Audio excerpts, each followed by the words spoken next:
Boa noite, pessoal. Vamos começar hoje a meditação do capítulo 6 do livro de Segunda Reis. Vamos apresentar primeiro toda, todo esse nosso desejo ao Espírito Santo. Peguei a sua Bíblia, dê um abraço nela. A Bíblia, ela simboliza mais do que a palavra de Deus, simboliza o próprio Deus, né? Então, você dando um abraço aí na sua Bíblia, como se você estivesse abraçando o Espírito Santo. Senhor nosso Deus, amado Pai, estamos aqui diante da tua presença. Nos colocamos, meu Pai, à sua disposição. Queremos, meu Deus, aprender mais de Ti hoje. Queremos entender, meu Pai, o que o Senhor quer da gente. Queremos, Espírito Santo, cada dia mais crescermos com o Senhor. Precisamos que o Senhor esteja no controle de tudo, como o Senhor sempre esteve. E que o Senhor venha, meu Pai, permear os nossos pensamentos, colocando dentro da gente exatamente toda a sua luz, a sua revelação. E não deixe, meu Pai, que ao final dessa noite a gente saia sem entender a tua mensagem. Nos dê um coração quebrantado para ouvir a tua vontade e que a gente saiba, meu Pai, aproveitar essa oportunidade e transformarmos toda essa sabedoria que o Senhor vai nos acrescentar em um novo proceder. É isso que nós te pedimos e já repreendemos todo o mal, para que nada, meu Pai, e nem ninguém possa interferir naquilo que o Senhor preparou para a gente essa noite. Entregamos, meu Pai, tudo que somos, que temos, e essa meditação em tuas mãos. Em nome do Pai, do Filho, em nome do Espírito Santo. Amém? E graças a Deus. Amém, povo lindo. Vamos lá. Segunda Reis, capítulo 6. A gente vai ver aqui mais dos milagres de Eliseu, né? Verso 1. Disseram os discípulos dos profetas a Eliseu: o lugar em que nos reunimos contigo é pequeno demais para nós. Vamos até o Jordão e tomemos de lá, cada um de nós, um tronco e construamos ali um lugar para nos reunir. Disse ele: ide. Os discípulos estavam, eu acredito, que na escola de Jericó, porque eu acredito pela proximidade com o Rio Jordão. E o bacana, pessoal, é que aquilo estava crescendo, vamos dizer assim, a igreja estava desenvolvendo. O trabalho de Eliseu estava dando fruto. Se antigamente aquela escola era suficiente para caber os discípulos, os profetas, agora já não está dando mais. Então a gente vê que, a despeito de toda a rebeldia espiritual de Israel, a gente vê que realmente Deus está trabalhando e está conservando os seus. Deus sempre está trabalhando em prol do seu reino. Independente de nós concordarmos ou não com isso, se a gente não quiser fazer parte do plano de Deus, Deus simplesmente vai colocar outro no lugar e esse outro vai multiplicar. E aí o que eles fazem? Decidem, cada um vai lá, corta um tronco, então possivelmente eram muitos discípulos mesmo, cada um vai lá, corta um tronco e constrói às margens do Jordão um outro lugar para que eles possam ficar. E Eliseu, ele concorda e fala, né? Vai lá, faz conforme a tua fé. Então um deles disse: queres ir com os teus servos? Respondeu Eliseu: eu irei. Em uma outra versão está assim: e um disse: sê contente, rogo-te, e vai com os teus servos. E ele respondeu: eu irei. Noutras palavras, os discípulos, eles se sentiam ou muito seguros com a presença de Eliseu no meio deles, ou de fato eles queriam uma obra de uma mão de obra a mais para concluir, né, a construção da casa. Eu imagino que a primeira opção é mais lógica, que uma pessoa só não ia fazer tanta diferença assim. Mas eles sentem-se muito bem, muito à vontade com Eliseu e sentem-se seguros com a presença do profeta de Deus no meio deles. Isso é bem legal da gente observar.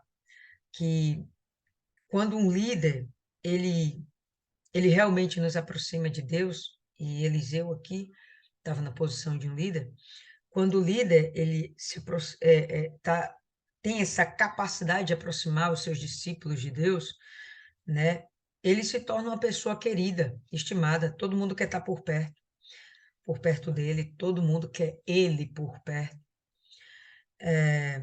Obviamente que o que torna isso plausível é a presença de Deus na vida daquela pessoa, daquele líder em particular. Estamos falando do Eliseu.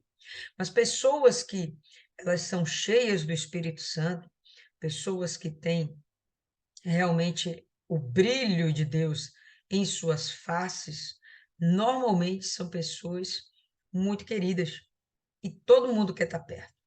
Todo mundo quer estar perto. Isso não fala a respeito da pessoa necessariamente, mas a respeito do que a pessoa transmite, o que está dentro dela, que são as coisas boas de Deus. Verso 4. E foi com eles, tendo eles chegado ao Jordão, cortaram madeira. Enquanto um deles estava derrubando o tronco, o ferro do machado caiu na água. Gritou ele: Ai, meu senhor, era emprestado. É interessante a gente ver aqui, pessoal, o seguinte: o domínio das lâminas, machado, facas, espada, lanças. Israel tinha esse domínio, tá? Desde Levítico a gente vai ver passagens lá onde Deus está falando como usar as lâminas. E eu acho interessante, abre aí em 1 Samuel, no capítulo 13, a gente observar que por um tempo Israel não foi capaz de suprir essa própria necessidade. Dá uma olhadinha aí, 1 Samuel, no capítulo 13, manusear lâminas é extremamente importante para o desenvolvimento de uma sociedade. Facilita demais a vida do cristão. Todo mundo? 1 Samuel, capítulo 13, no verso 19. Esse é o momento onde a gente tem o reinado de Saul, e olha só, em toda a terra de Israel não se achava nem mesmo um único ferreiro, pois os filisteus disseram que os hebreus não façam espada nem lança. Pelo que todo Israel tinha de descer aos filisteus, a fim de amolar cada um o seu arado, a sua enxada, o seu machado e a sua foice. O custo era de 2/3 de ciclo pelos arados e enxadas, e de 1/3 de ciclo para afiar machados e aguilhões. O que esse texto mostra, que não é um passado assim tão remoto, mas também não é um momento presente, entre essa passagem do reinado de Saul e esse momento que estamos aqui no reinado de Jorão, se passaram em torno de pelo menos 200 anos. Mas o que a gente vai ver é que o domínio dessas lâminas, a possibilidade de possuir essas ferramentas, ainda não era uma coisa tão acessível para Israel. Por que a gente vai ver isso? Porque esse não era dele, era emprestado. Então não era uma coisa tão fácil. E por ser emprestado, mostra que era algo muito caro. Não era algo que eles pudessem ter com facilidade. Em sendo assim, isso deixa o cara lá apreensivo. O discípulo fica lá tenso. Por quê? Porque ele perdeu a lâmina que não lhe pertencia, né? O que eu acho mais interessante, pessoal, é o que está aqui no verso 6 e 7. Perguntou o homem de Deus: onde caiu? Mostrando-lhe o lugar, Eliseu cortou um galho, lançou-o ali e fez flutuar o ferro.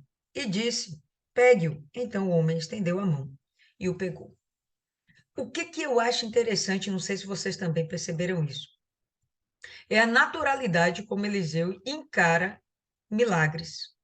É como se fosse realmente assim, tão natural, mas a gente entende que é sobrenatural. Como pode algo mais pesado que a água flutuar sobre ela, né? Isso dentro das leis da física, das leis naturais, isso não procede. Mas Eliseu vai lá, age com muita naturalidade, pega um galho e tal. Ele usa um artifício, né, um ponto de contato para exercer a sua fé. E eu penso que esse momento acontece para que fosse avivada dentro da memória dos discípulos, dos profetas, que Deus ainda opera milagres e que Deus ele está no cuidado da nossa vida nas coisas mais banais até as coisas mais importantes, como a preservação da sua vida, como a gente vai ver mais adiante, com Deus preservando a vida de Eliseu. Então, era algo tolo, vamos dizer assim, mas era algo que traria um prejuízo para aquele homem, né? Não fica muito claro se o machado, né, acaba caindo, a lâmina acaba caindo porque não estava sendo adequadamente manuseado, se o cabo não estava bem colocado, bem encaixado, bem cunhado, né? Se houve um relaxamento, uma displicência no zelo daquela ferramenta, não fica muito claro, o texto não mostra.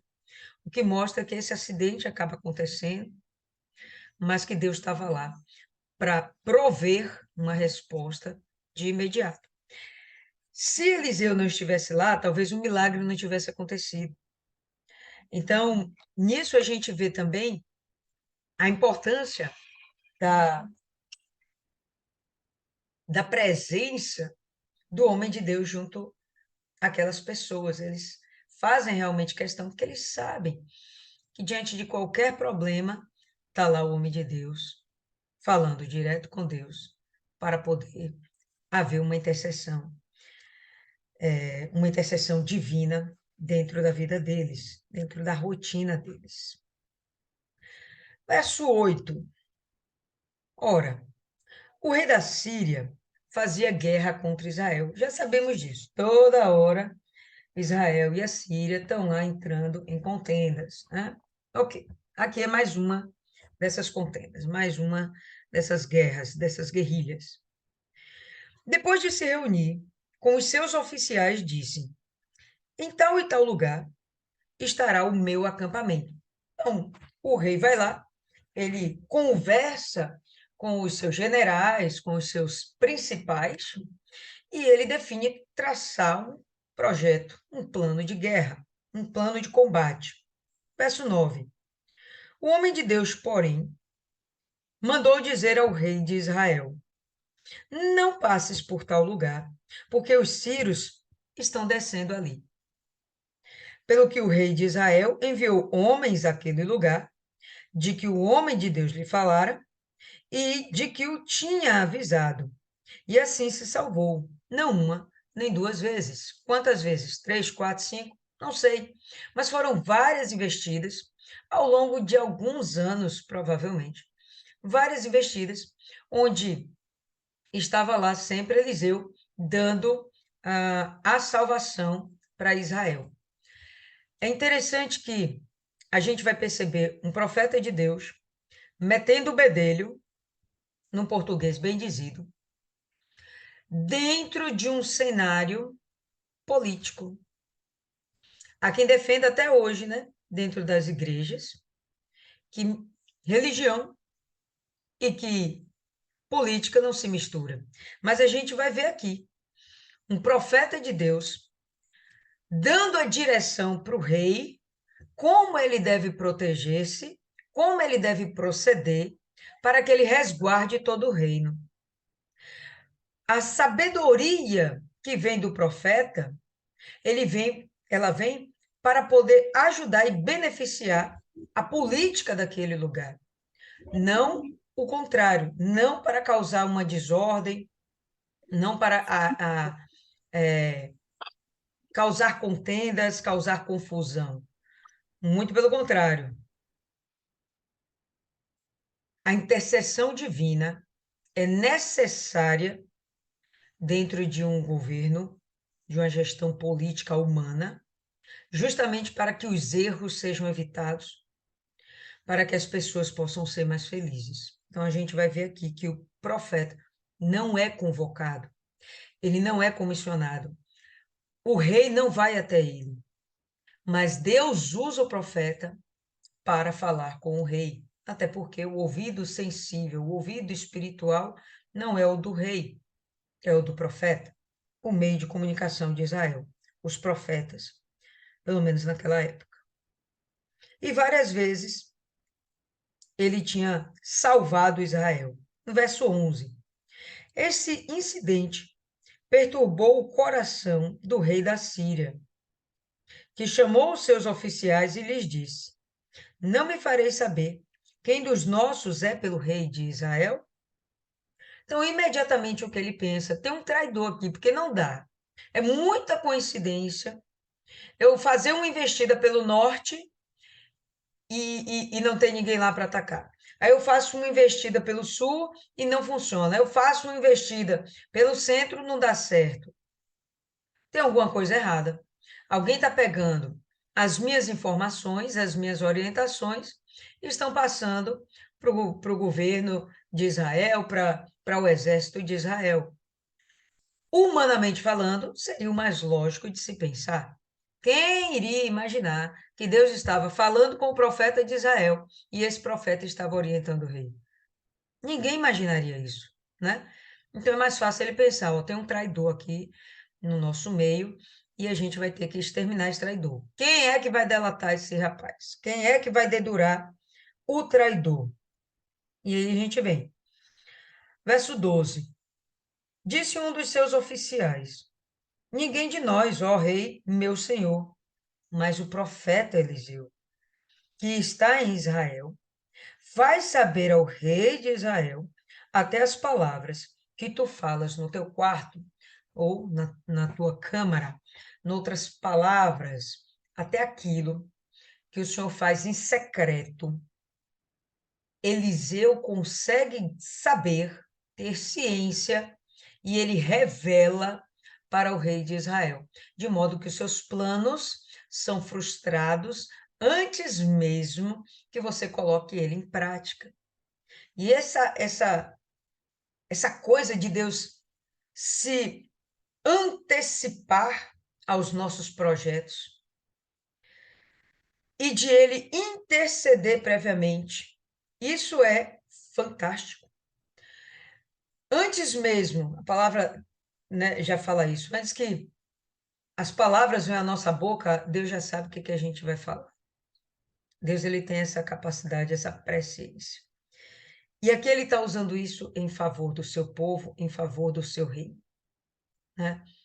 Ainda que a gente tenha um reino que não anda adorando ele como deveria, a gente vê que Deus não deixa de ser fiel, porque o seu povo é infiel.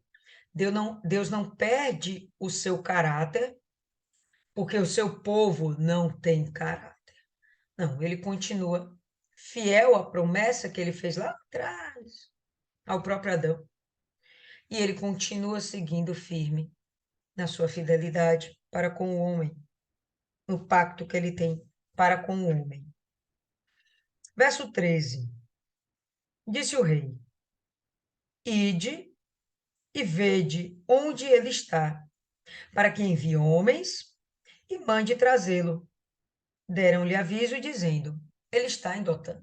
Então ele manda espias dentro de Israel, procura saber, identifica onde é que esse profeta está, porque a gente vai até lá capturá-lo e trazê-lo para a gente. Penso que o propósito poderia ser até preservar a vida de Eliseu, mas seria muito racional também a gente pensar, a gente considerar que o grande objetivo dele fosse matar de fato Eliseu, tirar de dentro, ou melhor, tirar essa barreira, esse empecilho para a concretização dos seus anseios, que era conquistar Israel. Então ele vai lá, enviou para lá cavalos, carros e um grande exército. Para que você vai mandar um exército tão grande para parar um homem? Ele não está indo afrontar ou confrontar o exército de Israel, ele está indo pegar despreparado um homem. Com esse exército todo, é difícil a gente não pensar que as intenções dele não fossem realmente matar Eliseu. Vamos em frente. Verso 14, né? Então enviou para lá cavalos, carros e um grande exército, os quais vieram de noite e cercaram a cidade de Dotã. Dotã ficava próximo de Samaria, em torno de 16 a 20 quilômetros de Samaria. Quando o homem, ou quando o moço do homem de Deus se levantou muito cedo e saiu, viu que um exército com cavalos e carros tinham cercado a cidade. Então o seu moço lhe perguntou: Ai, meu senhor, o que faremos? Pessoal, para vocês, quem é esse moço? Quem se atreve aí a Gease. Geás? O que que esse cara está fazendo aqui de novo? De novo, o que que esse cara está fazendo aqui na história? Mas provavelmente sim é Gease. E aí a gente vai ter que fazer uma pausa aqui para falar desse rapaz, porque ele reaparece na história, sendo que ele foi tomado de lepra no passado, né? E se ele foi tomado de lepra, porque ele continua aqui nesse convívio social e convivendo no meio dos profetas e dos discípulos. O que que acontece para ele permanecer? E aí eu fui buscar essa informação, porque para mim, Gease já era para ter acabado a história dele lá no capítulo 5 mesmo. Pegou a lepra, desapareceu, vamos botar outra pessoa no lugar. Mas não é o que acontece, na verdade. Ele permanece e a gente vai ver ele aí até pelo menos o capítulo 8. E aí o que que eu teria aqui para compartilhar com vocês, que eu encontrei. Abre em Levítico no capítulo 13.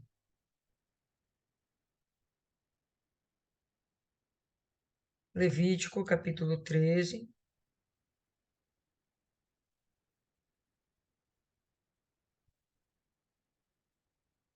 No verso 12 e 13, a gente vai ter o seguinte: o sacerdote o examinará, e, se a lepra tiver coberto toda a carne, declarará limpo o que tem a mancha. Toda a lepra se tornou branca. O homem está limpo. No dia em que aparecer nela carne viva, porém, será imundo. Noutras palavras, a gente vai perceber que existem estágios de lepra, graus dessa enfermidade. E tem um determinado grau onde todo o corpo do indivíduo vai estar branco. Ele vai passar pelo exame do sacerdote. O sacerdote vai ver sua pele toda branca, sem necessariamente haver carne exposta, feridas abertas, só a pele branca. E nesse contexto, ele vai ter uma lepra? Vai. Mas é uma lepra que permite o contato, convívio social. Então, a gente vai ver aqui que Gease está marcado com a lepra. A gente vê lá no último versículo do capítulo 5, como a lepra, pode voltar aí de Segunda Reis. Segunda Reis, capítulo 5, verso 27. A lepra de Naamã se pegará a ti e a tua descendência para sempre. Então Gease saiu da presença de Eliseu, leproso, branco como a neve. O que a gente acaba de ver em Levítico é que esse tipo de lepra permite que ele ainda esteja convivendo com as pessoas. Então, ele vai ficar marcado com uma maldição que veio do próprio Deus, ele está marcado, mas ele ainda está tendo oportunidade. Ele vai ser curado? O que que vocês acham? Ninguém tem nada a falar a respeito? Eu acho que não. Curado da Pronto. lepra, não. Por que que tu acha que não? Porque Deus não determinou que ele e a família dele, ele e a descendência, ele iria ter lepra pro resto da vida? A palavra de Deus não volta atrás. Perfeito. Isso aí mesmo. E como a gente vai confirmar isso? Lucas capítulo 4. A palavra de Deus realmente não volta atrás. Provavelmente ele ficou leproso mesmo até o final dos seus dias. E provavelmente sua geração também teve lepra, ficou marcado, tá? Sempre houve aquela situação lá dentro de Israel. Lucas capítulo 4, e a gente vai ver aqui no verso 27. Todo mundo abriu? Verso 27, o próprio Jesus, ele narrando um fato. Ele diz assim: E muitos leprosos havia em Israel no tempo do profeta Eliseu, e nenhum deles foi purificado, senão Naamã, o sírio. Se Geazi tivesse sido purificado, então as palavras aqui de Jesus estariam enganando a gente e faria de Jesus um mentiroso. Então, bom, naquela época, só Naamã, no tempo de Eliseu, só Naamã foi curado da lepra. E aí a gente pode voltar ao nosso texto aí e vamos entender que, sim, Geazi continua leproso e sim, ele continua sendo servo, o moço de Eliseu, certo? Então vamos lá. E aí a gente vai perceber que continua também um moço incrédulo, né? Então o seu moço lhe perguntou: Ai, meu senhor, o que faremos? Quando ele sai de dentro de casa, né? Então, peguei o mapinha aqui só para situar vocês, viu, pessoal? Tá aqui, ó. Samaria e Dotã aqui, ó. Entre Samaria e Jezreel, Dotã. Então, nessa cidadezinha aí que Eliseu tá. E vocês veem que Eliseu o tempo todo, né? Roda Israel, roda Israel, roda Israel. Ele só estava em Edom, lá naquela situação, primeira guerra de Jorão contra os Moabitas, né? E, mas o tempo todo ele está dentro de Israel. Para você ver como foi providência divina mesmo, ele está no passado naquele lugar. Então, pronto, o que que acontece? Ele sai de dentro de sua casa, né? Da casa onde eles estavam, lá com Eliseu, e quando ele olha para fora, ele vê de o exército sírio parado diante da porta dele. E isso é, de fato, desesperador, porque estamos falando de profetas, não estamos falando de guardas, de soldados, de pessoas capacitadas para a guerra, para combate, né? São homens de Deus, voltados para pregar a palavra de Deus, para ensinar, exortar. Então ele fica assustado, mas a gente percebe o tempo todo esse homem incrédulo. Por que eu digo que ele é um incrédulo, né? Que é de se espantar a incredulidade dele. Porque ele já está andando um tempo com Eliseu. Meu Deus, era suficiente para ele crer que Deus era com Eliseu só na questão dele ter ficado leproso. Ele carrega no corpo dele a marca de que Deus está no controle de tudo, está observando tudo e está cuidando de tudo. E ele vai lá e se desespera. Verso 16, ele respondeu: Não temas, mais são os que estão conosco dos que os que estão com ele. E orou Eliseu: Ó Senhor, peço-te que lhe abras os olhos para que veja. E o Senhor abriu os olhos do moço, e ele olhou e viu que o monte estava cheio de cavalos e carros de fogo ao redor de Eliseu. Então, em algum lugar aqui de Dotã, a gente vai ter um monte, tá? E nesse monte era onde estava Eliseu, vai ter lá um monte de carros e cavalos de fogo para guardar Eliseu. É o próprio exército celestial. Ainda que o homem maquine o mal contra o profeta de Deus, contra o servo de Deus, é óbvio que Deus se antecede e já prepara o bem para combater aquele mal e preservar a vida dos seus servos. Isso aqui é o que a gente está vendo, bem nítido. E ele pede para que finalmente Gease tenha uma visão espiritual. Vamos ver até o final das referências de Gease aqui, se essa visão espiritual perdurou até o final de seus dias, ou se para por aqui, é só um momento onde Deus faz ele enxergar aquilo que é invisível aos olhos naturais, e aí ele vai ter um despertamento da fé. Quando ele vê anjo lá lutando por ele, que é o homem, né? Quem são os inimigos dele diante do exército de Deus? Verso 18.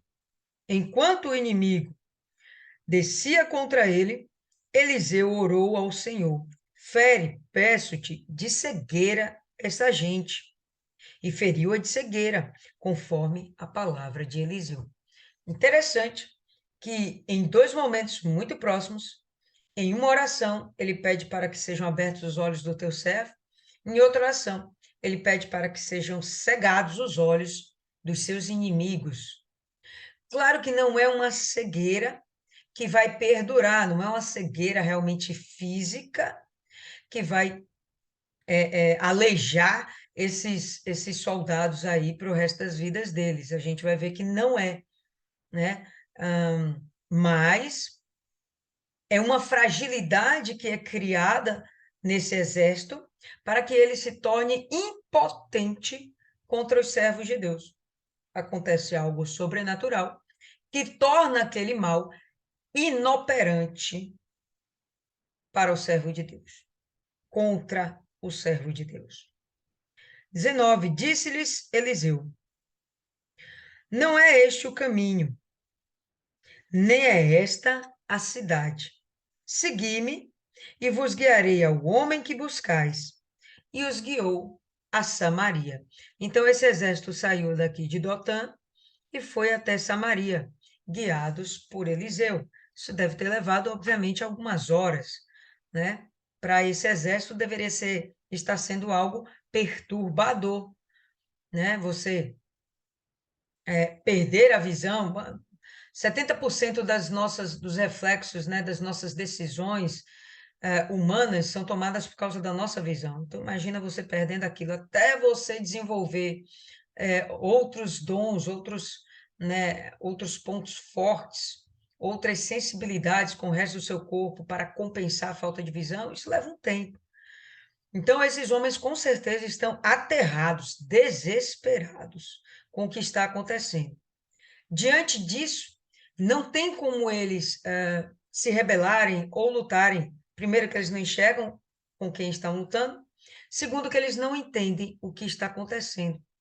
Então, dentro do terror que eles estão vivendo, é melhor que simplesmente eles obedeçam à única voz que eles estão ouvindo nesse momento, que é a voz do profeta de Deus. Não, então, me sigam.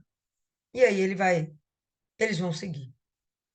Verso 20, tendo ele chegado a Samaria, disse Eliseu: ó Senhor, abre a estes os olhos para que vejam. Então foi uma condição temporária.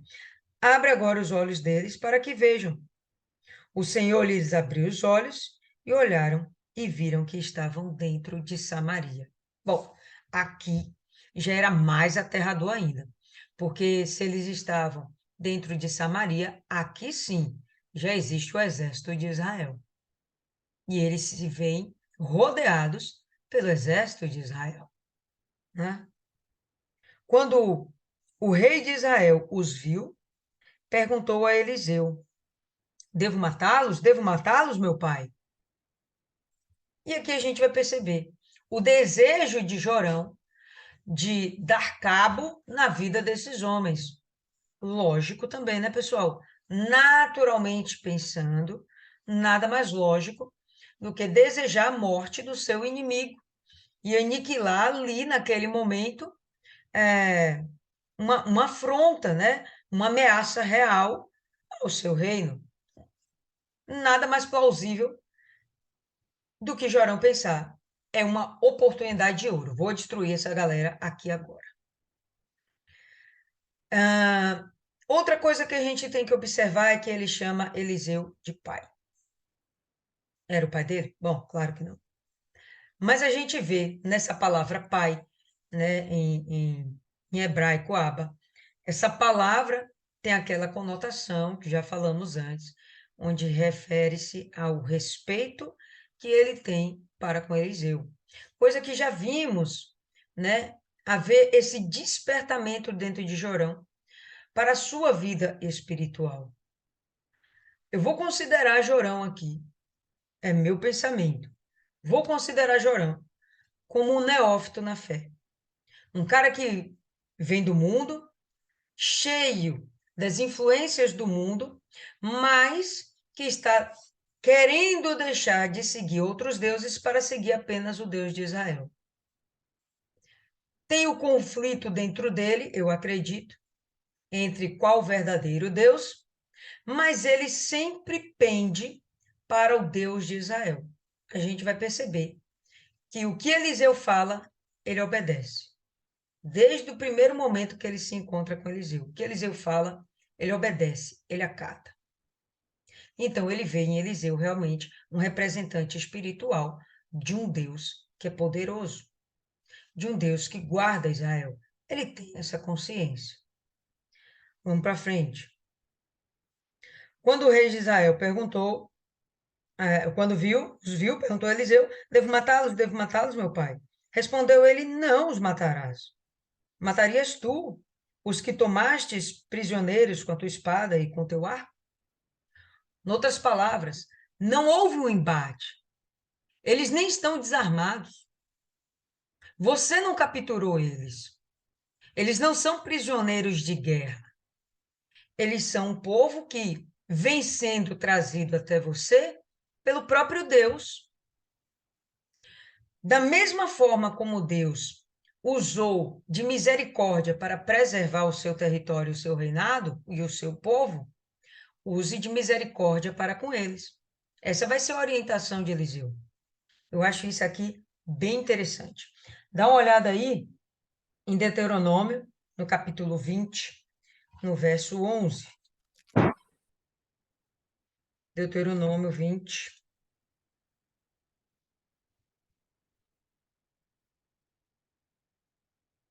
Verso 11. Se a tua resposta é de paz e te abrir as portas, todo o seu povo será sujeito a trabalhos forçados e te servirá.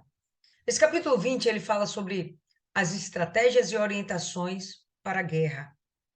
E quando Israel chegasse a um povo, e esse povo não resistisse, e quando Israel oferecesse paz, esse povo aceitasse e se sujeitasse a Israel, então Israel não deveria matar.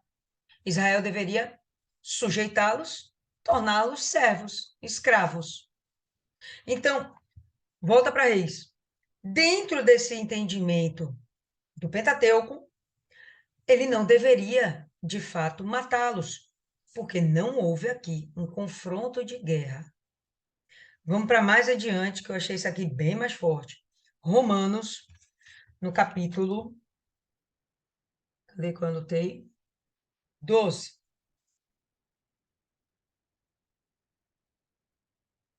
Romanos, capítulo 12.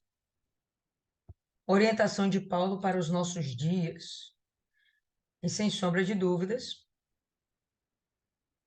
o que ele fala foi baseado dentro da orientação do próprio Deus. Romanos, capítulo 12, a partir do verso 18. Se possível for, quanto depender de vós, tende paz com todos os homens. Não vos vingueis a vós mesmos, amados, mas dai lugar à ira, pois está escrito: minha é a vingança, eu retribuirei, diz o Senhor. Então não somos nós que temos de vingar. Pode deixar que Deus vai fazer isso. Portanto, se o teu inimigo tiver fome, dá-lhe de comer. Se tiver sede, dá-lhe de beber. Fazendo isso, amontoarás brasas de fogo sobre a sua cabeça. Não te deixes vencer pelo mal, mas vence o mal com o bem. Isso aqui faz parte do caráter imutável de Deus. Ele tem esse princípio dentro de si. Não é porque somos maus que ele se torna mau. A gente é mau continuamente e ele é misericordioso por amar-nos o tempo inteiro. Chega um momento, sempre tem um limite, onde vem o juízo, mas a maior parte do tempo, como ele é dono do tempo, ele não perde a paciência como a gente perde, né? Então ele consegue manter a sua misericórdia de uma forma constante. E aí o que a gente vai ver no texto é o servo de Deus dizendo: tenha misericórdia com esses homens. O que é que ele vai falar? Em vez de você matar, põe diante deles pão e água, para que comam e bebam e voltem ao seu Senhor. Que eles comam, bebam e voltem para a Síria, voltem para o seu rei. Com certeza, esses homens, eles vão estar provando da misericórdia de Deus. Vamos lá. Deus trabalhando na Síria. A gente já viu o que ele fez no capítulo passado com Naamã, que seria o braço direito do rei da Síria, o grande general de guerra que estava dando inúmeras vitórias para a Síria. Ele vem para dentro de Israel, ele recebe do poder de Deus, da misericórdia de Deus, aquele cara se converte, ele volta para dentro do seu país, levando consigo a mensagem de Deus. O que a gente vai ver agora é todo um exército recebendo, não era todo o exército que estava lá, né? Mas uma boa parte do exército da Síria estava agora sendo impactada pelo poder de Deus. Estavam todos convertidos? A gente vai ver isso depois. O futuro vai dizer. Mas uma coisa é certa: eles estão sendo impactados pela manifestação do poder de Deus. Isso, sem sombra de dúvidas, está fazendo com que eles pensem. Eles já têm aqui coisas suficientes para que eles pensem, reflitam quem é o Deus realmente que trabalha, que age em favor de seu povo. E a gente está vendo aqui, desde a hora que eles entraram no território de Israel, eles estão sendo preservados, o intuito deles não está sendo cumprido e, pelo contrário, eles foram colocados como presas fáceis diante de um rei doido para matá-los. Ainda assim, são preservados, alimentados e mandados de volta para suas casas. É uma misericórdia imensa. Esses caras vão ter muito o que pensar, né? Então, vamos lá. Assim, preparou-lhes um grande banquete, e depois que comeram e beberam, despediu-os e voltaram ao seu senhor. Assim, não entraram mais tropas dos sírios na terra de Israel. Me leva a pensar o seguinte: eles provaram das benesses de Deus. A gente vai ver que Jorão está anuindo, está concordando com aquilo que Eliseu está orientando, com o que o profeta de Deus está falando. A gente vê um Jorão quebrantado para a orientação de Deus, né? Sem resistência, diferente de Acabe, do que os profetas falavam, ele batia de frente. Não, Jorão quebrantado. Pelo menos eu vejo assim, um cara quebrantado. E a gente vai perceber que essa ação de misericórdia vai de fato trazer um tempo de paz para Israel, pelo menos entre Israel e a Síria. E os sírios vão evitar invadir Israel. Suas tropas não vão invadir Israel novamente para tentar contra eles. Eu imagino que existam já várias razões para a Síria evitar confronto com Israel. E, para mim, é o próprio Deus protegendo os sírios. Não só Israel, mas protegendo os sírios. Porque se eles viessem de fato contra Israel, Deus permitindo, até aqui eu estou vendo Deus parando essas histórias. Mas se Deus permite, Deus vai guardar Israel, vai destruir os sírios. De alguma forma, Deus está amando esses caras, sabe? Deus está amando essas pessoas. Deus está amando esse povo também. E está tentando falar com eles. Ele está evangelizando uma turma dentro de Israel, a igreja. Ele está evangelizando esse povo aqui e enviando esse povo para o mundo. Ok, eles vão ter um momento de paz, e o próprio rei vai entender, olha, eles têm um Deus que é muito forte, um Deus que lê pensamento, um Deus que antevê meus propósitos, um Deus que domina meu exército, cega meu exército, dá de comer meu exército, traz meu exército de volta. Eu não posso contra esse Deus. É possível que, até que surgisse um novo rei, não houvesse um outro rei na Síria, não tivesse tido guerras contra Israel, né? Eu imagino isso. O texto não fala, mas isso é muito possível, tá? Depois disso, no verso 24, Ben-Hadad, rei da Síria, ajuntou todo o seu exército, subiu e cercou a Samaria. Aqui a gente já está vendo uma nova investida da Síria contra Israel. E no que eu acredito? Nos versos anteriores, ele estava se referindo ao rei da Síria. Nesse verso aqui, ele fala de Ben-Hadad. E a gente sabe que Ben-Hadad é o título de rei da Síria, não é o nome propriamente dele. É um título, tá? É o título do rei. Filho de Hadad, e Hadad era o deus deles lá. Então, mudou o rei, antes era o rei da Síria, agora é Ben-Hadad. Então, eu acredito nisso. Mudou o rei. Esse novo rei não lembra dessas misericórdias, não faz caso dessas últimas misericórdias que Deus e Jorão teve para com a Síria, e simplesmente ele vê, olha, é uma oportunidade, eu vou para cima de Israel mais uma vez. Pode falar, Maiana. Ainda é sobre antes, é que eu não estou Tá. na tela que a senhora compartilhou e achei que a senhora tinha visto eu levantar a minha mão. Quando a senhora fala da misericórdia de Deus, que Deus está amando os sírios, por um homem o pecado entrou no mundo, né? Alguém fala lá na Bíblia. E por um homem também entrou a salvação. Por causa de Naamã, Deus estava tendo misericórdia daquele povo. Porque é impossível uma pessoa que tem um encontro com Deus, que tem uma experiência com Deus, ficar para si só. Então, provavelmente, naquele meio tempo ali, ele estava falando do Deus de Israel para todo mundo. E se o rei mandou alguém para ir buscar um profeta, sabendo que Deus era poderoso, ele não ia mandar qualquer um. Ele ia mandar os cabeças. Então, a partir do momento que Deus usa de misericórdia com esse povo, ele vai chegar lá e vai dar um toque no rei. E automaticamente isso vai se juntar com o que eu creio que Naamã tenha feito, ainda que a Bíblia não relata, mas quando a gente tem uma experiência com Deus, a gente faz o quê? Dependendo da experiência, porque tem coisa que é muito pessoal, mas a gente vai falar do poder de Deus. Sempre vai chegar um momento que a gente vai ter que contar o que Deus fez para a gente, mesmo que seja pessoal ou uma situação.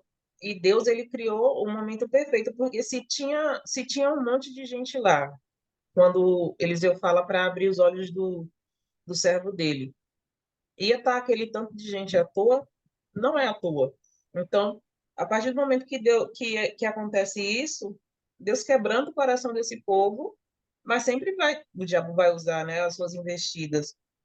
E a condição deles, eles se deixaram ouvir a voz de Deus. Eles aprenderam. Porque até o Jorão aí a gente vê, ele tem um interesse. Ele só não consegue. Não consegue, talvez porque não quer, porque são muitas vozes, e ele fica sem saber a quem ouvir. Mas insistindo, se ele tivesse firme, só ele Deus ou só ele Eliseu, provavelmente, nunca cheguei a ler a história dele toda, mas quando você não ouve muitas vozes, você consegue se fixar no seu objetivo. É mais fácil para você se entregar a Deus, é mais fácil para você seguir. Perfeito. Concordo plenamente. Se a gente só der ouvido à voz de Deus, lógico que vai ficar bem mais fácil. É o ideal, inclusive, né? Que as outras vozes sejam abafadas. Mas ele estava ainda em um lugar que era idólatra, tá? A posição pessoal de Jorão não está refletindo necessariamente a condição de Israel. Não reflete a condição de Israel. Então vamos lá. Verso 24. Depois disto, Ben-Hadad, rei da Síria, juntou todo o seu exército, subiu e cercou Samaria. É o que a gente está vendo aqui, tá bom?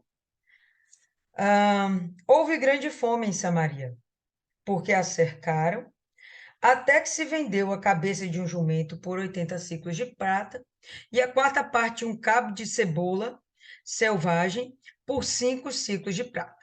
Na sua versão, pode estar escrito esterco de pomba. Eu tenho essas duas versões, tá bom?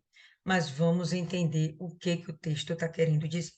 O importante, esse cerco durou tanto tempo que realmente a fome tomou conta de Samaria. Então a gente vai ter aí uma cidade fortificada, seu povo vai para dentro de seus muros, eles ficam, o exército fica lá de cima dos muros, evitando que o exército inimigo penetre na cidade, eles ficam do lado de fora sitiando, mas o exército inimigo impede que eles saiam para plantar, para colher, para negociar.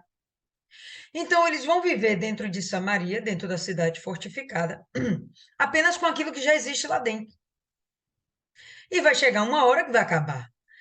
O cerco durou tanto tempo que o que tinha para comer era cabeça de jumento.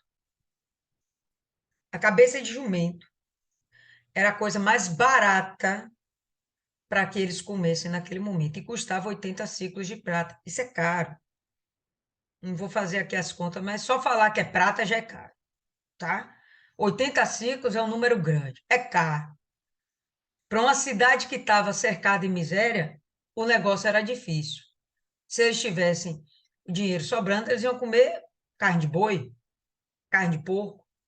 Mas o jumento, ou burro, como esteja aí na sua versão, era um animal, inclusive, impuro. Não era permitido a Israel se alimentar dele. Não era um alimento. Não era. Mas a miséria era tal que eles já estavam considerando a possibilidade de comer o jumento e ainda de pagar caro pela cabeça do jumento. Vamos imaginar a cabeça do jumento? Deve ser muito parecido com a cabeça de peixe. Cadê a carne? É diferente de a gente pegar uma coxa, né? Tirar um bifinho lá do peito. Não, era a cabeça. Já não era grande coisa em termos de nutrição. E ainda era caro pra caramba. Isso mostra a dificuldade que nesse momento Samaria está passando. Samaria. Isso com certeza está se expandindo para todo Israel. Israel está passando uma grande necessidade, uma grande fome. Não é à toa que o texto fala, houve grande fome. A gente já viu naquele momento da morte na panela, houve fome, houve uma dificuldade, houve seca, ok? Aqui não, houve grande fome. O negócio foi estreito. Por quê? Por causa da seca? Não, por causa do cerco inimigo, tá? Quando ele fala aqui da cabeça de jumento, a gente já entende que isso já era uma aberração para Israel. Mas, enfim, na fome, meu amigo, tu come de tudo. Eu estou aqui com uma versão que ele fala um cabo de cebola selvagem. Não sei o que é cebola selvagem, mas com certeza não é cebola que a gente consome, né, na nossa culinária, tá? Mas era algo que também estava sendo caro, 5 ciclos de prata. Não era algo barato. E ainda que fosse o bendito do esterco de pombo, né? Para que serviria esse esterco? Para realmente ele se alimentar? Pode ser que sim, eu quero crer que não. O que acontecia com o esterco de alguns animais? Muitas vezes eles usavam para fazer fogo. Então, esse texto pode estar sinalizando que o esterco dos pombos é para fazer uma fogueirinha, para assar ou cozinhar o bendito, a bendita da cabeça do jumento, tá? A gente vai ter alguns versos que falam sobre isso, acho legal a gente abrir para a gente ver. Deixa eu pegar aqui. Eu separei e botei aonde? Cadê? Abre aí, pessoal, em Ezequiel, no capítulo 4. Ezequiel, capítulo 4.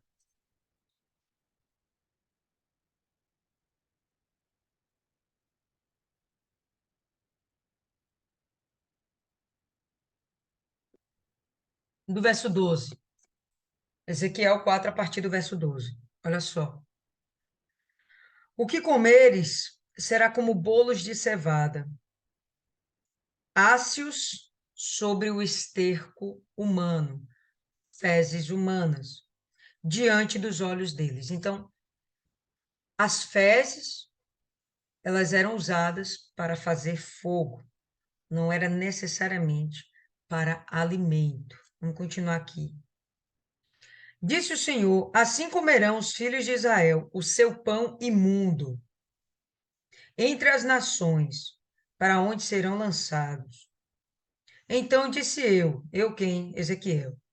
Ah, Senhor, Senhor, a minha alma nunca foi contaminada, jamais comi coisa morta ou despedaçada, desde a minha juventude até agora, jamais carne abominável entrou na minha boca.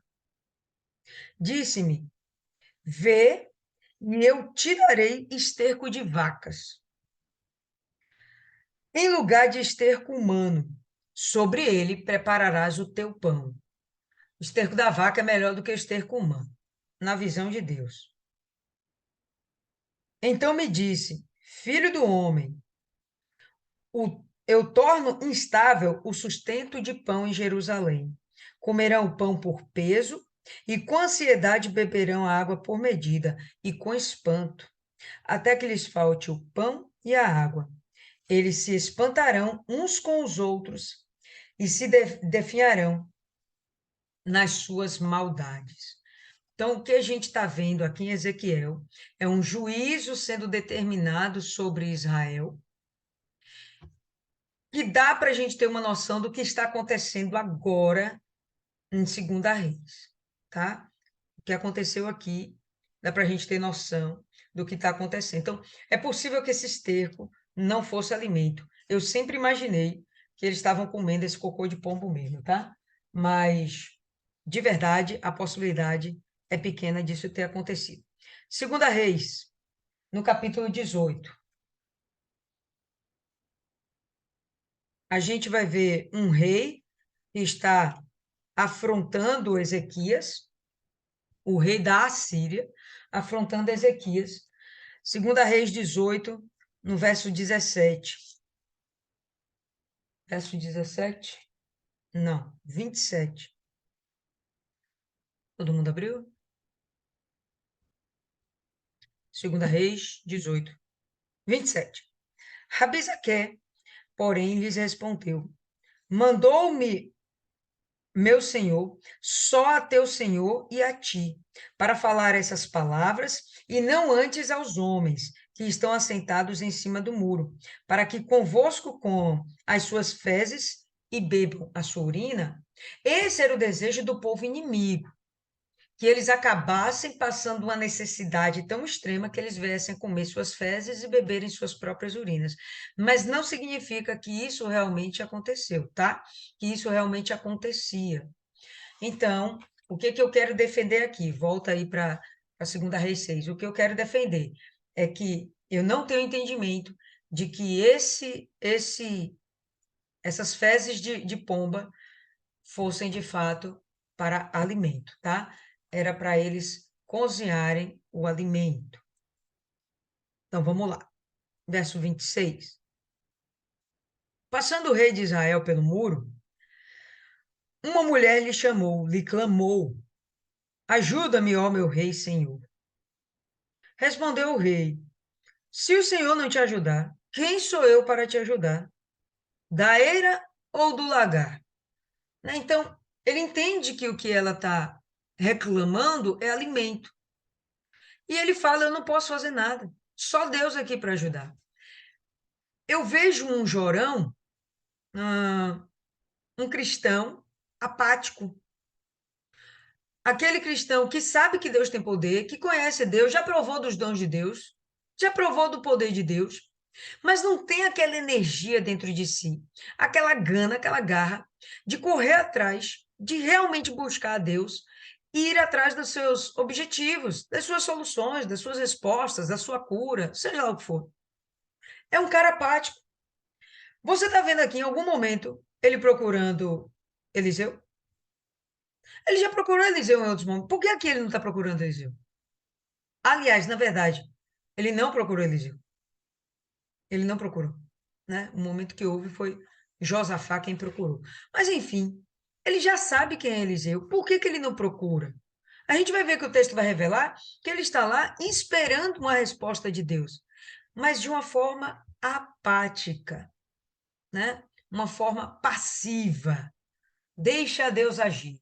Vai cair do céu. Ele não tem nem reação para enfrentar o exército da Síria. Ele não tem reação nenhuma. Às vezes os problemas vêm sobre as nossas vidas, né? E acaba deixando a gente dessa forma, apático. A gente sabe quem é Deus, a gente não tem força para chegar e dizer, não, tá amarrado, sai diabo, Deus me ajuda. Um negócio assim. Não, ele não tem essa disposição. É o que a gente está vendo aqui. E ele fala, quem sou eu? Ele reconhece que ele não tem autoridade para isso, mas ele reconhece que Deus tem poder para isso. Quem sou eu para te ajudar? Não sou Deus, não sou o Senhor. Disse-lhe mais o rei, que tens? Respondeu ela, esta mulher me disse, dá cá o teu filho, para que hoje o comamos, e amanhã comemos o teu filho. Então, cozinhamos o meu filho e o comemos. Mas dizendo-lhe eu no dia seguinte, dá cá teu filho, para que o comamos, ela o escondeu. Isso aqui é aterrador, pessoal. Isso é aterrador. Você imaginar que precisa matar seu filho para você se alimentar e devia ser um bebê. Se fosse um filho grandinho, né? Ainda tinha uma carnezinha aí acumulada em algum lugar, salgada, para depois comer. Não era, era um bebê. A refeição acabou no mesmo dia. Chega no dia seguinte, pronto, agora vamos comer o seu. É canibalismo, isso é loucura. Uma coisa que não passa pela nossa cabeça de uma forma leve, suave, não, não tem como, né? Levítico 26. Abre aí. Levítico 26.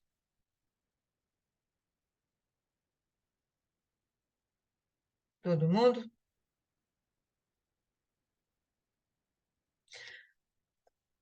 Verso 27. Se ainda com tudo isso não me ouvirdes e continuardes a hostilizar-me, então eu vos serei contrário em furor e vos castigarei 7 vezes mais por causa dos vossos pecados. Comereis a carne dos vossos filhos e das vossas filhas.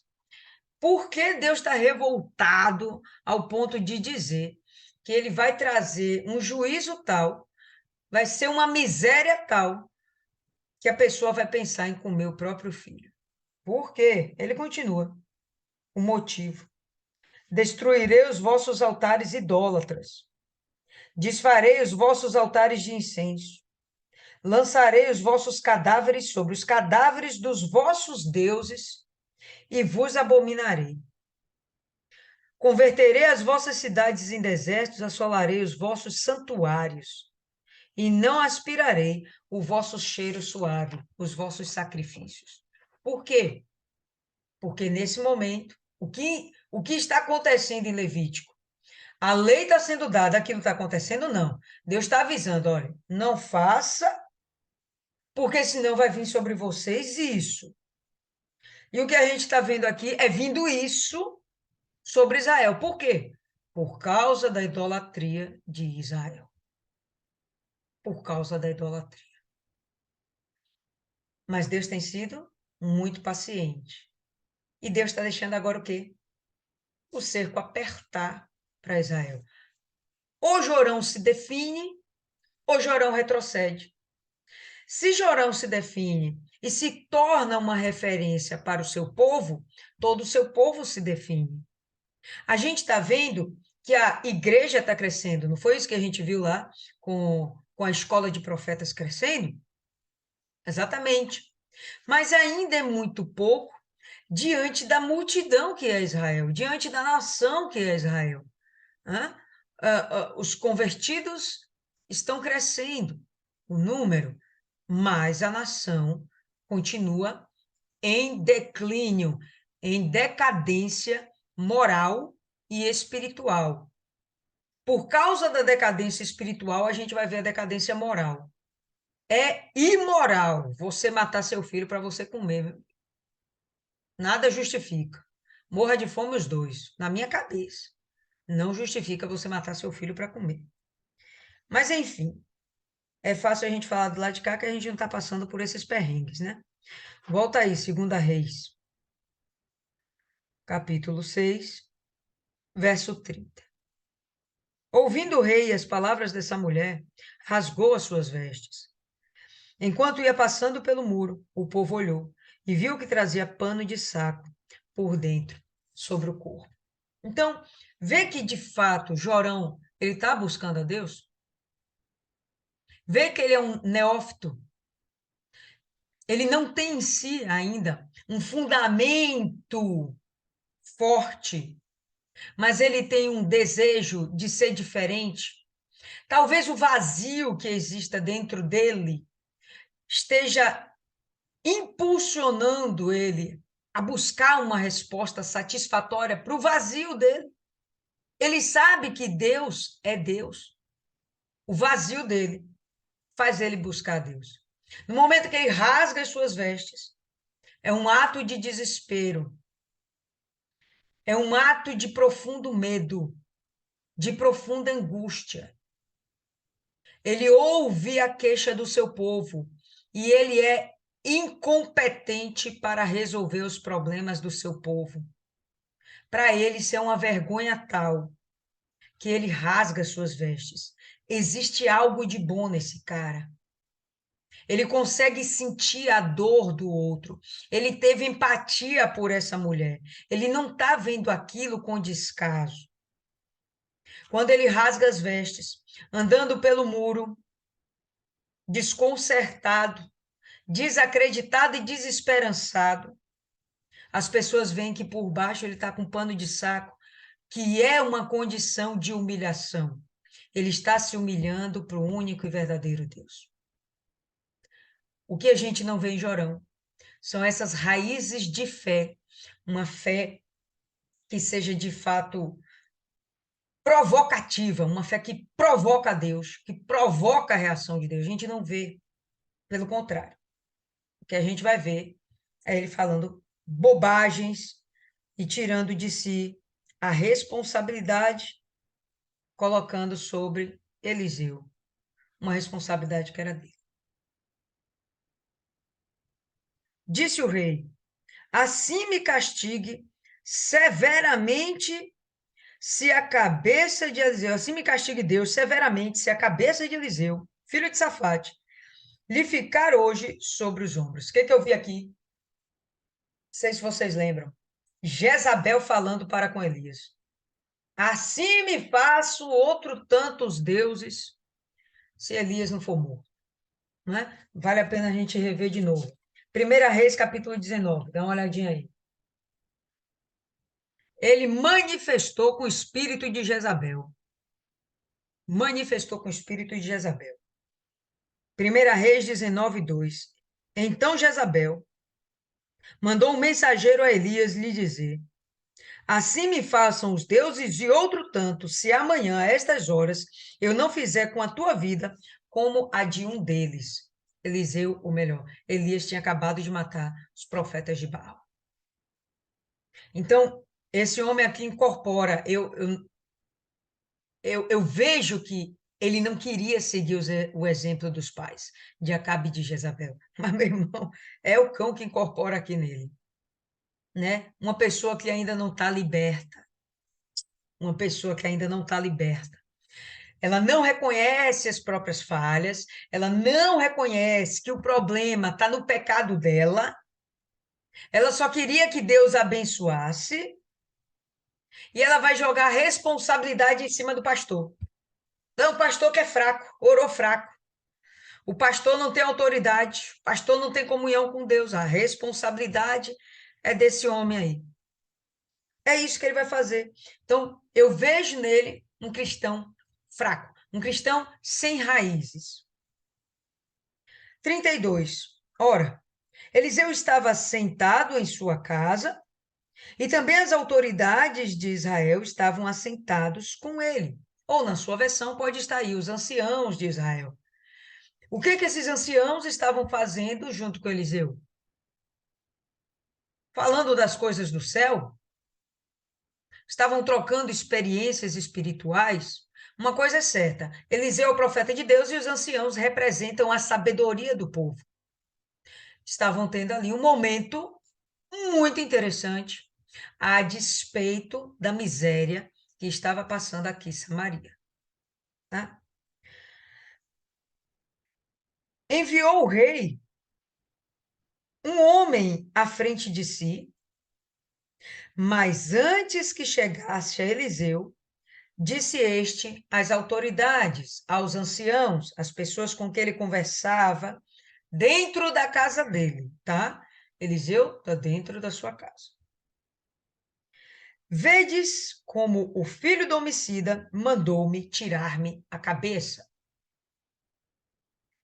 Olhai, quando vier o mensageiro, fechai a porta e empurrai-o para fora com ela. Não venha após ele o som dos pés do seu senhor.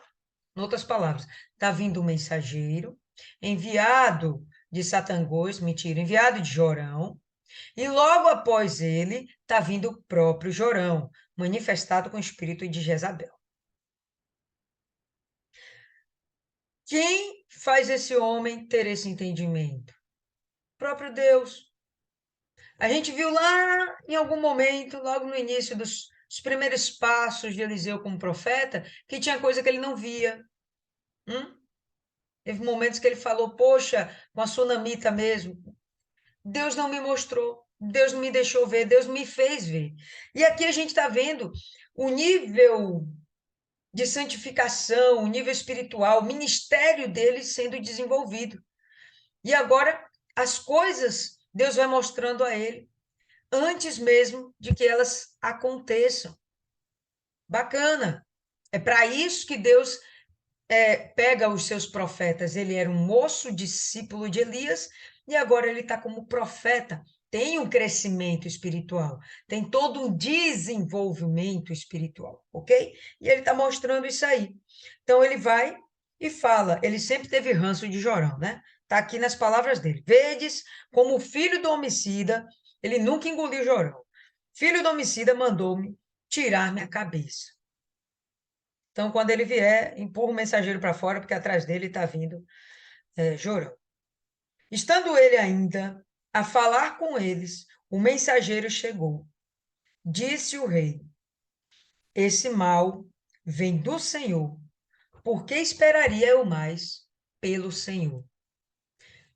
Vê que no meu entendimento, né, isso aqui corrobora para essa linha de pensamento de que Jorão era o novo convertido. O novo convertido, ele não tem perseverança. Aliás, essa qualidade é o divisor entre um cristão fraco e um cristão forte. O cristão fraco, ele não tem capacidade de perseverança. O cristão forte, ele sabe esperar. Ele aguarda, ele tem paciência, ele persevera, ele não desiste dos seus objetivos, ele persevera até que ele tome posse. Enquanto isso não acontece, ele continua firme, ele não desiste e ele não vai fazer isso aqui que Jorão está fazendo, murmurando contra Deus. Não, isso aqui quem causou foi Deus. Tudo bem, vamos lá, é juiz de Deus mesmo, está escrito lá no Levítico. Mas por quê? Culpa não é que Deus é um perverso, é um Deus perverso, é um pai ruim. Não, pô, ele está querendo disciplinar. Ele avisou uma vez, duas, três, 10, 15, 20, 30, 50, 100 vezes. Israel continua lá insistindo no seu erro, desprezando a Deus, um pai amoroso, né? Ninguém gosta de amar e não ser correspondido. Chega um limite. Por mais que ele seja eterno e dono de todo o tempo, o que faz exatamente dele Deus é isso, dono de todo o tempo. Então, ele se coloca numa situação que ele espera, ele aguarda, mas chega um momento que não. Agora vocês vão colher o fruto das suas ações. Vocês não continuam confiando num Deus mentiroso?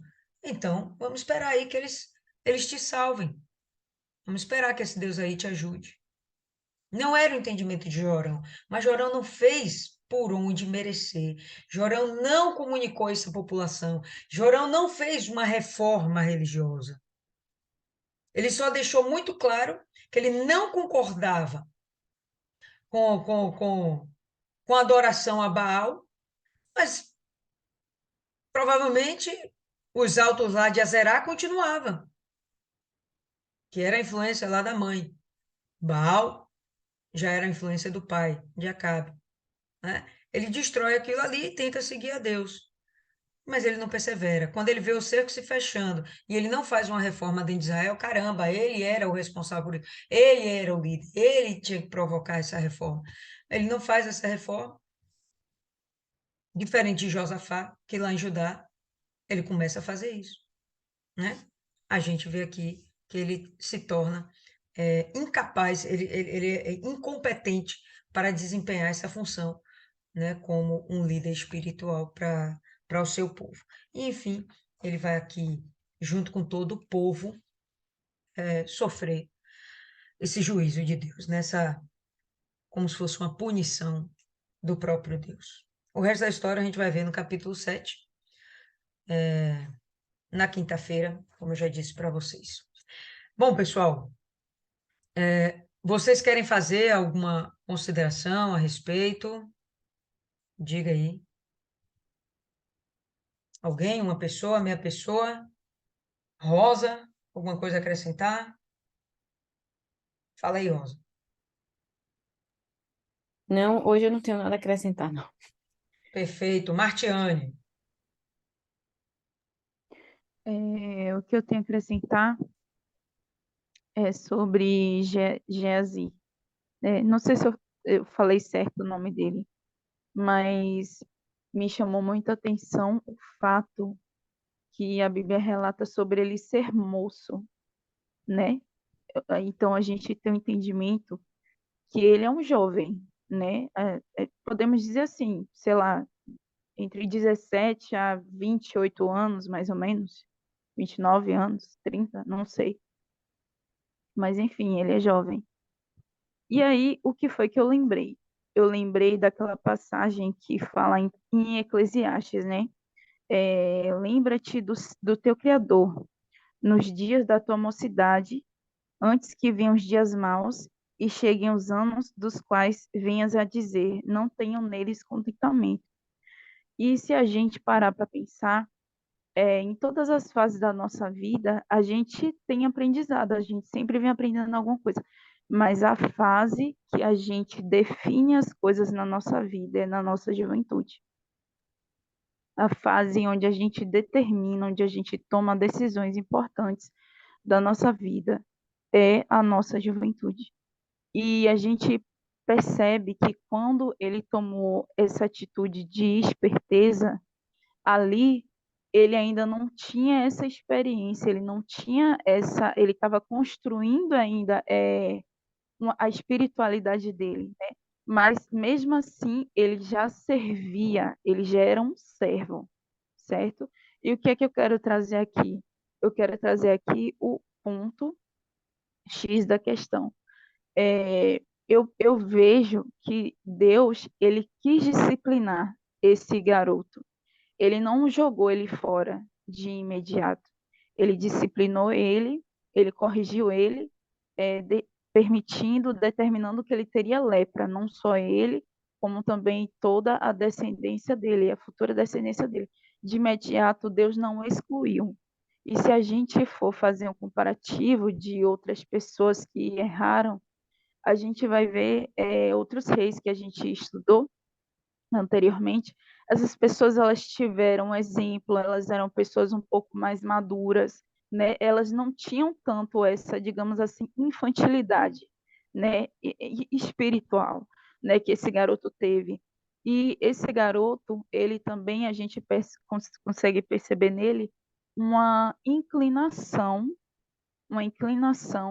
à avareza, né? Ele inclinou-se as riquezas, enfim, ele coagiu com aquilo, ele maquinou aquilo, certo? E ele passou a perna em Naamã. Então, o que estava em Naamã acabou passando para ele, certo? E isso me chamou muita atenção, né? A questão de a gente estar sempre vigiando. Não estou chamando vocês de velhas, pelo amor de Deus, tá? Mas eu estou dizendo assim que todas nós devemos ter essa vigilância com as nossas inclinações, né? Porque as inclinações de cada pessoa, elas podem sim acabar fazendo com que se perca a salvação, né? É, e, e se a gente vê também, tem outros livros, Paulo, ele também falou, né? É, deixemos, pois, todo o embaraço, né? Então, a gente percebe o quê?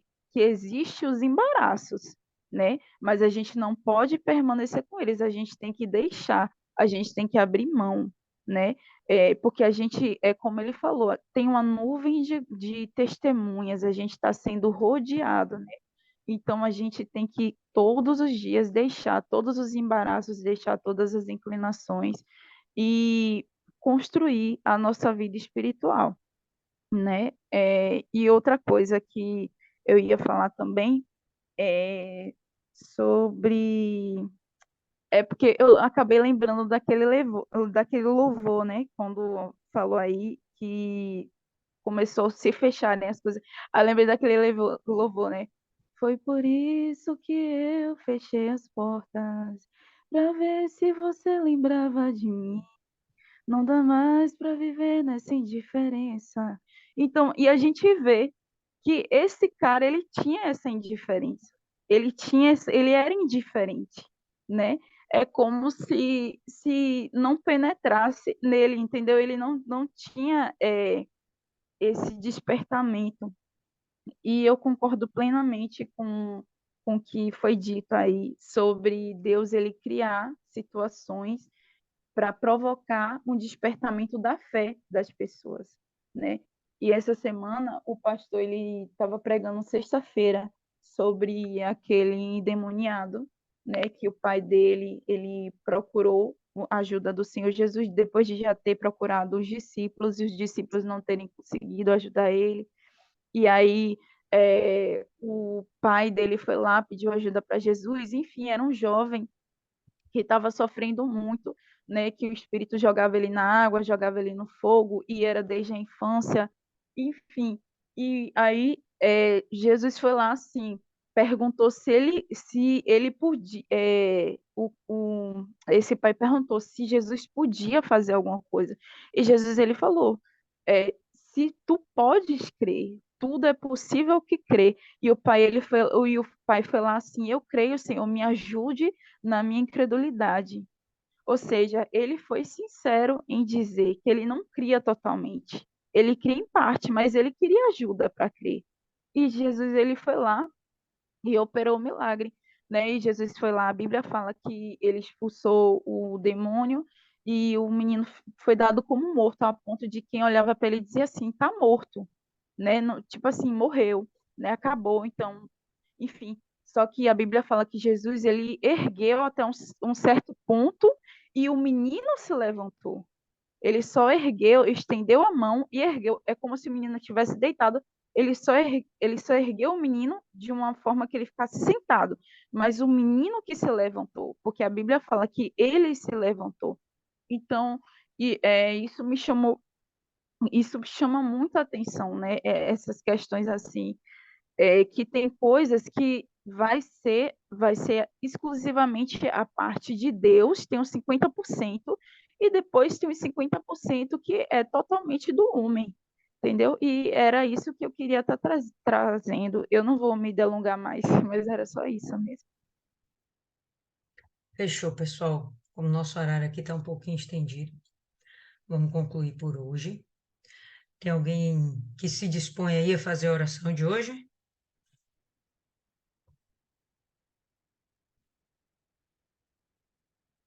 Foi fácil. Valeu, Mariana. Posso começar? Pode.